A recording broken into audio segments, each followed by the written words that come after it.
book on the nature writings of John Muir is one of the 135 books in the Library of American series.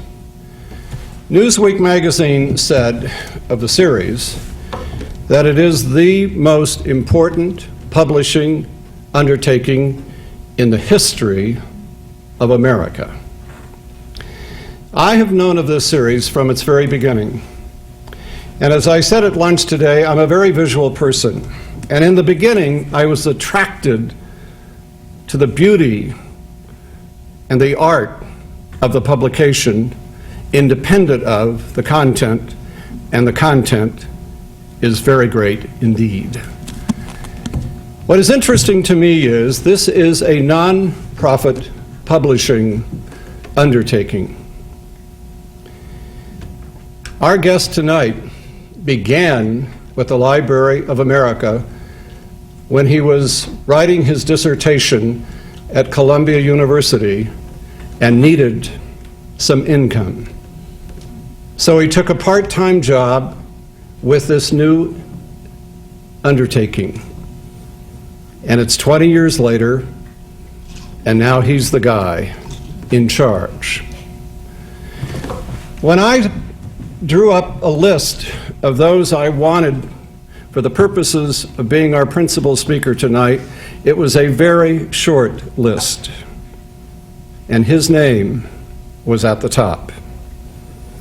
Until today, I'd not had the privilege of meeting him.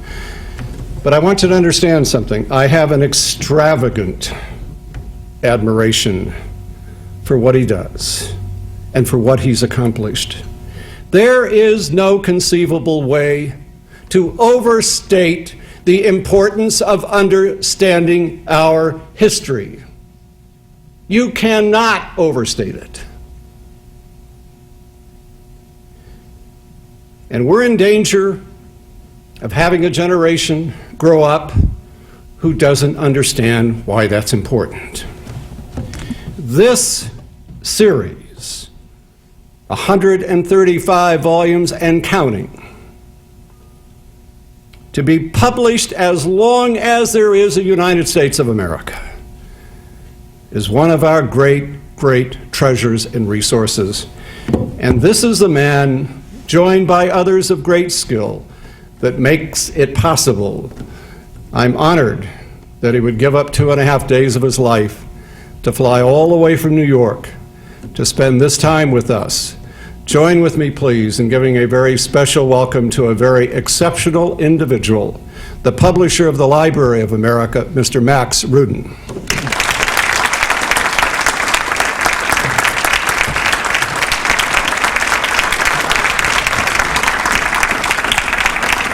Thank you, George, for giving that extremely generous introduction, and thank you to my mother for writing it.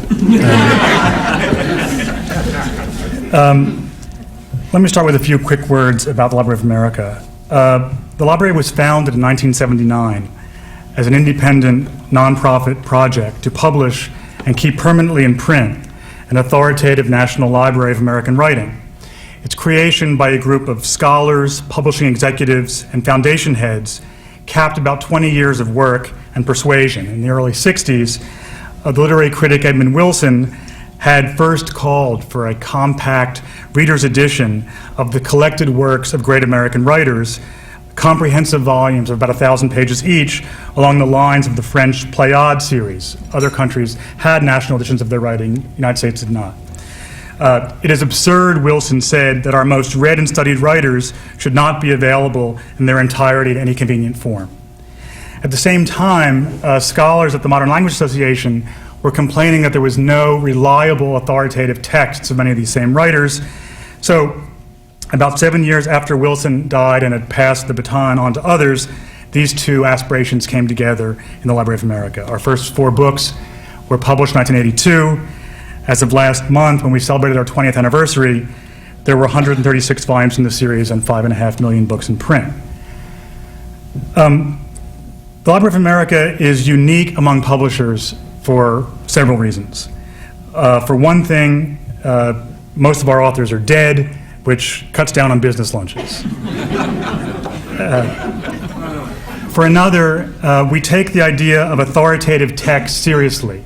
And what that means is that we're pledged to reprint the version of a work closest to the author's final intention. To figure out which one that is, we research the printing and publishing history of everything we publish. Occasionally, this research strikes gold, as it did one day in 1990, when one of our researchers discovered in Yale's Beinecke Library, the rare book library, a set of proofs of Richard Wright's novel Native Son.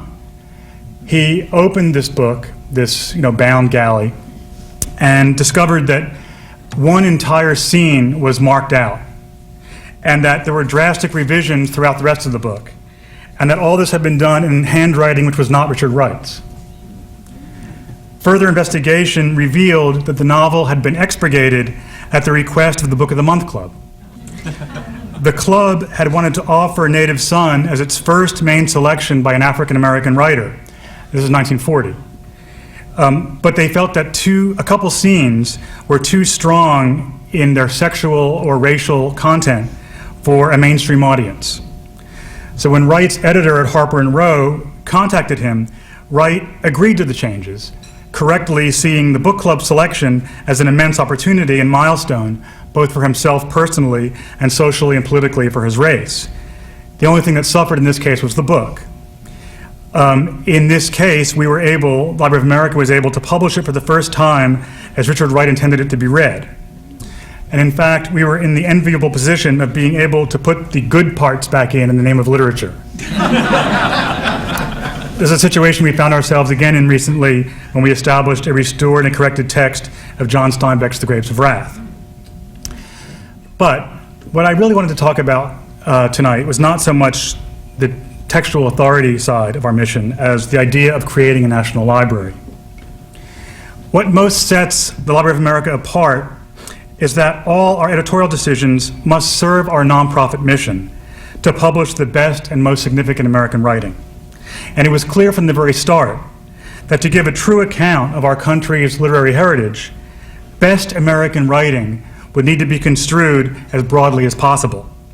Unlike the French Pléiade, the Library of America would have to take account of the fact that some of the greatest and most powerful American writing took forms other than the traditional ones of poem, story, drama, and novel, although we, of course, have our masterpieces in those genres too.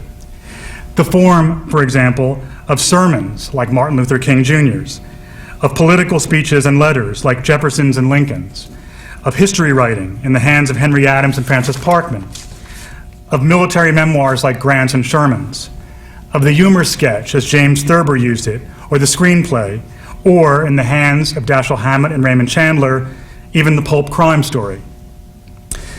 So the power of the Library of America as a cultural work in progress comes when current begins to flow between unlikely books on the same shelf, between Poe's obsessed characters and Vladimir Nabokov's, between Mark Twain's comedy of the Age of Expansion and Thurber's of the Age of Anxiety, between Whitman's celebration of New York street toughs and Damon Runyon's or A.J. Liebling's, between Henry James's Innocents Abroad and Paul Bowles. When George asked me to say something about American literature and American history, I first thought of James Fenimore Cooper, how in the wake of the political dislocation following the collapse of federalism and the decline of his own family's fortunes, he wrote a story about a garrulous old country bumpkin and a broken-down Indian trader on the edge of the western wilderness in upstate New York, and ended up inventing the American novel. But since last Monday was Memorial Day, it struck me that maybe World War II was a more appropriate subject, and that it might be more in keeping with the spirit, the democratic spirit of the Library of America, to celebrate, instead of a novel, the qualities of a kind of writing that are often overlooked by literary scholars and historians too. The connections between World War II and what you might loosely call serious writers range, of course, all over the map. I mean, there are famously the self-conscious literary bids of Norman Mailer, James Jones, and Joseph Heller to work it up into the great American novel. Maybe less familiar now are the wry observations by satirists like Don Powell or S.J. Perlman on the home front. Here, for example, is Perlman sizing up a cosmetics ad that he ran across in a 1944 issue of Vogue magazine. I turned the page and beheld a handsome young aviatrix crouched on the wing of her plane. Test pilot, size 10, read the text. 9,000 feet above the flying field, a Hellcat fighter plane screams down in the dark blur of a power dive. Holding the stick of this 400-mile-an-hour ship is a small, firm hand. Now, Perlman goes on to report, the owner of the small, firm hand, I shortly discovered in the verbal power dive that followed, is an enthusiastic patron of Dubarry beauty preparations. The transition in logic was so abrupt that it was only by opening my mouth and screaming briefly, a procedure I had observed in the movies, that I was able to keep my eardrums from bursting. Don Powell's literary turf was how the war impinged or didn't on the stateside pursuit of love and career. Her 1942 novel, A Time to Be Born, begins, and I must say that the opening of this novel resonates, I know, with everybody I know more deeply since recent events. This was no time to cry over one broken heart. You woke in the morning with the weight of doom on your head. You lay with your eyes shut, wondering why you dreaded the day. Was it a debt? Was it a lost love? And then you remembered the nightmare. It was a dream, you said, nothing but a dream, and the covers were thrown aside. The dream was over now for the day. Then, fully awake, you remembered it was no dream. Paris was gone. London was under fire. The Atlantic was now a drop of water between the flame on one side and the waiting dynamite on the other. That's Powell in a semi-serious vein. She is often more sarcastic than that. She got a big charge, for example, out of all those intellectuals who, kind of sensing the shift in the wind, changed their literary turf. For example, the poets who suddenly stopped writing sonnets about skylarks and started writing about more patriotic themes, starting in the early 40s. She writes about them, "This was no time for beauty, for love, or private future. This was the time for ideals and quick profits on them before the world returned to reality and the drabber opportunities." Of course, many poets enlisted or were drafted, and the imagery of World War I poetry is filled with trench warfare, but World War II poetry is filled instead, of course, with the fleets of bombers and the smoking cities of the new war in the air. One poem begins, "Some war, I bomb their towns from 5 miles high. The flower of smoke and fire, so far there is no sound. No cry disturbs the calm through which we fly." Needless to say, poetry and the military usually regarded each other with mutual and complete incomprehension. The poet Kenneth Koch, for example, by the way, whose name was uniformly mispronounced by all his fellow soldiers, as you'll see in a second, was stationed in the Philippines. He wrote a poem for my 20th birthday while he was in the army. It went, the palm trees stalking like deliberate giants, et cetera, et cetera. He sent it to Poetry Magazine, which accepted it, but the censor flagged the envelope. And Koch was called before his company commander. "What's this all about, Koch?" the lieutenant said to him. And he warned him, please, in the future, not to reveal sensitive information to the enemy. I just say that there are other interesting Koch stories. Koch actually survived to write poetry mainly because he was sidelined by a bout of hepatitis on his way to Okinawa, where American casualties were close to 100%.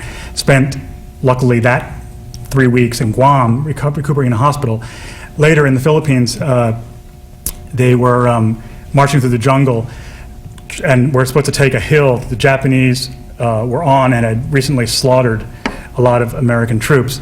And Koch had his rifle, bayonets were fixed, and Koch had his rifle slung over his shoulder, and he's walking down in the jungle. He's the next to the last guy in line, and his bayonet hits a hornet's nest in a tree, and the hornet starts forming, and he, flips out, and he loses his glasses in the jungle underbrush.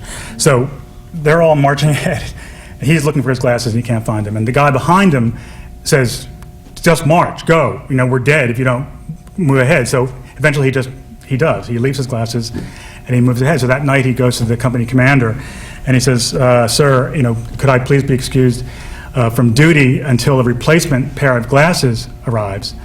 And the commander says, we're under strength, soldier, request denied.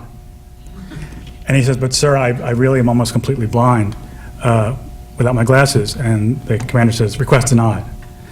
So he spent the next 2 weeks basically fighting without being able to see. And he later said that he wasn't sure what the company commander was thinking, but maybe he thought he would write another Iliad.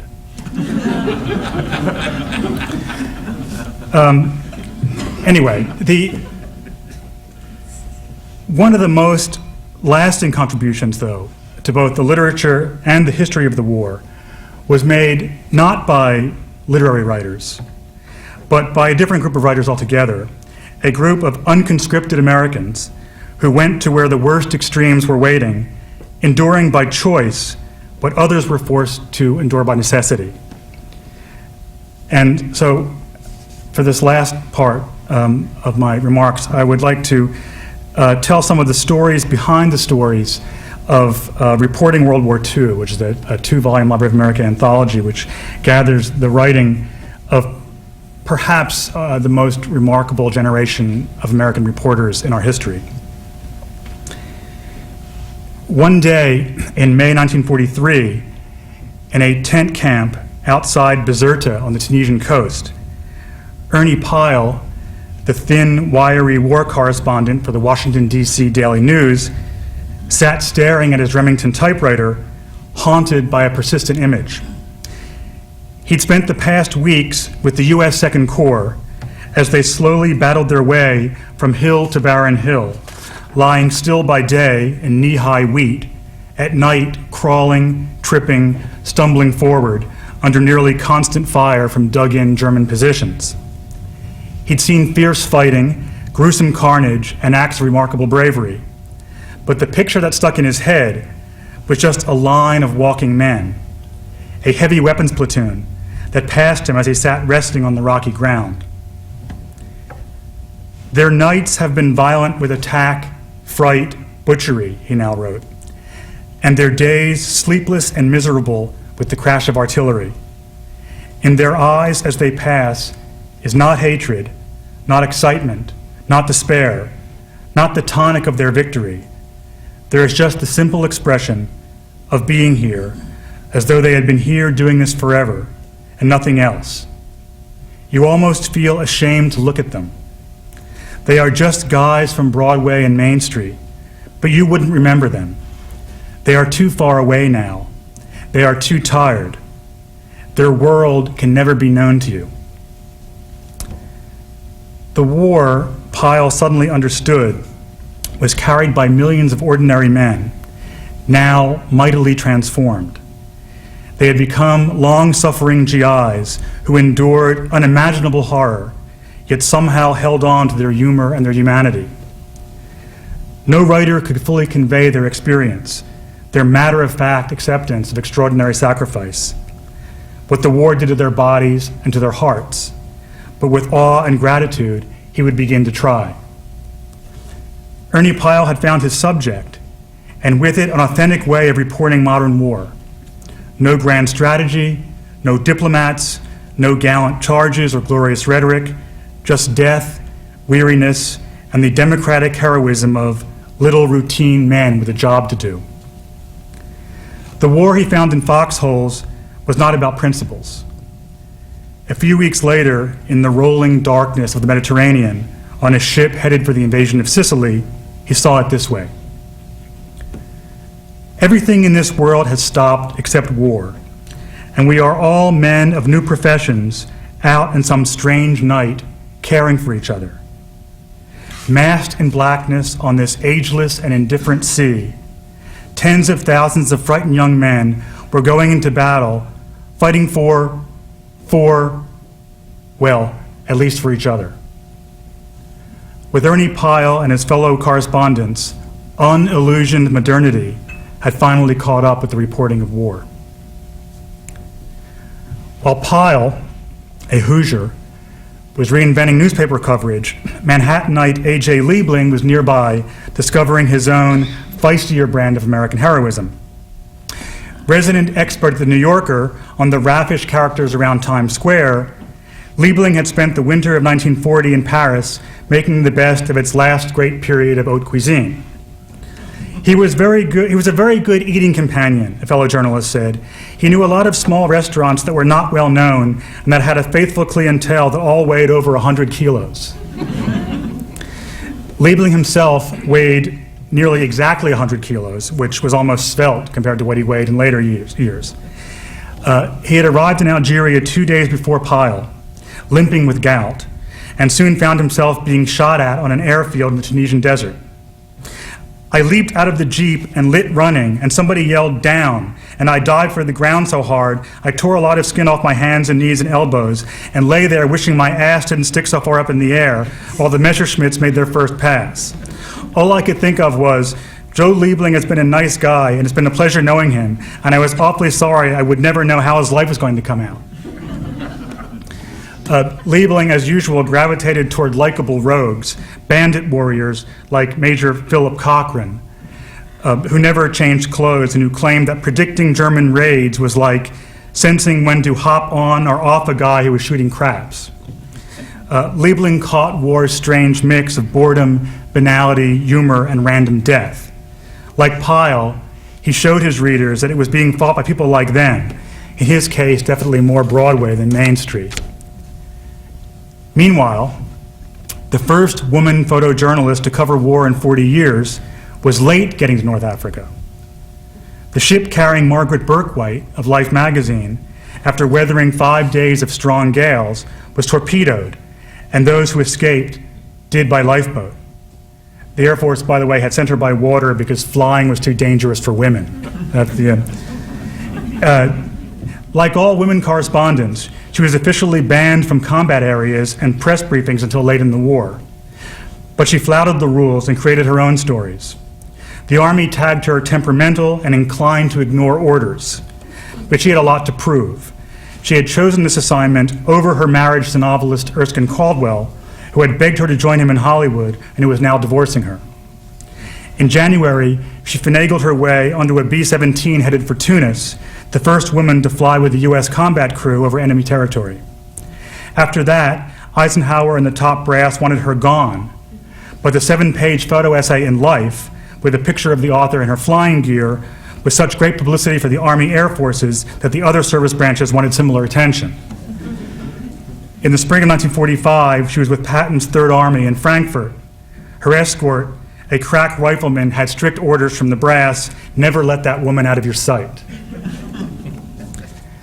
Berkwhite liked to push limits even more than most American reporters, but no one pushed them, and himself, more than Ed Murrow of CBS, the man who had transformed radio news with live coverage of the London Blitz. Not content to report from the basement studios of the BBC, Murrow stood on rooftops during air raids and drove around London in a little sports car as bombs fell around him. Once you start going into the shelters, he said, you lose your nerve. In the afternoons, he and his colleagues shoehorned in a round of golf on a 9-hole public course near Hampstead Heath, playing around craters and unexploded bombs. Tense and driven, Murrow insisted on joining bomber raids over Germany against strict orders from boss William Paley. The danger distracted him from feelings of failure and depression. When I fly, Murrow told a friend, it seems to go away. Only once did he worry he was losing his nerve. He had persuaded the Air Force to let him make the first report directly from a bomber with a rudimentary portable transmitter. Over occupied France, as he started to speak into it, his flight suit became soaked with sweat and his goggles steamed up. Panic, he thought, this is what it feels like at last. When the plane landed, he discovered that instead of the transmitter, he had plugged in his flight suit heater.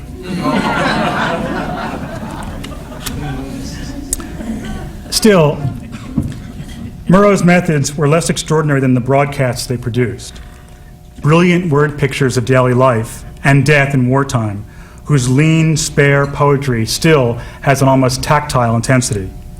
And what's astonishing about the journalism of World War II is that such writing, and that of Pyle, Liebling, and Berkwite, is only a small part of a remarkable fabric that includes the cut diamond precision of Homer Bigert's dispatches on the agonies of the Italian front, John Hersey's lucid stories of panic and bravery in the hellish jungles and breathtaking beauty of Guadalcanal, Martha Gellhorn's faultless eye for the ragtag spectacle of the Russian army, and her boundless outrage at what she saw at Dachau, Robert Sherrod's astonishingly cinematic eyewitness account of the bloody marine assault at Tarawa Atoll, Deaton Brooks' angry, heartbreaking reports of black GIs missing furlough trains because white passengers had to be served first, E.B. White satirizing a Dorothy Lamour Bond rally only to discover, almost by accident, the true meaning of the war, or science reporter William Lawrence's description of the bombing of Nagasaki as if conjuring into grotesque and absurd real life the world of 1950s science fiction movies. Maybe the greatest American novel of all has been staring us in the face. It's a nonfiction novel with several hundred authors, and behind its achievement lie qualities not often required of writers. Qualities that, in addition to wordcraft, include courage, physical endurance, street savvy, and the willingness to risk everything, including one's life. Like many great American novels, it's about transformation, and it's funny, shocking, thrilling, and unbearably sad. It's a story of how a war makes heroes out of ordinary people and kills them, and the terrible fact that the world is made in such a way as to make such waste necessary. Great writing tells the truth, and the truth is always surprising. The final truth that the World War II journalists tell us about their war is that it is bitter, incomprehensible horror, but not only that. With danger, it offered adventure too, the chance to prove themselves, their breakthroughs as reporters, and it gave something else. Pyle brooded about death and saw as much of it as anyone before meeting a sniper's bullet near Okinawa. Still, he apologized to his readers of his Tunisian columns if, he said, he unconsciously made the war seem more awful than it really was. War was exhilarating, and if it could kill you, it could also make you live more deeply, more passionately than ever before. I have D-Day now for all my life, Liebling wrote home, and the day we got to Paris. Nobody can take them away from me ever. Pyle, as usual, said it best. There is a good deal of gaiety in wartime, he wrote. Some of us, even over here, are having the time of our lives. Thanks very much.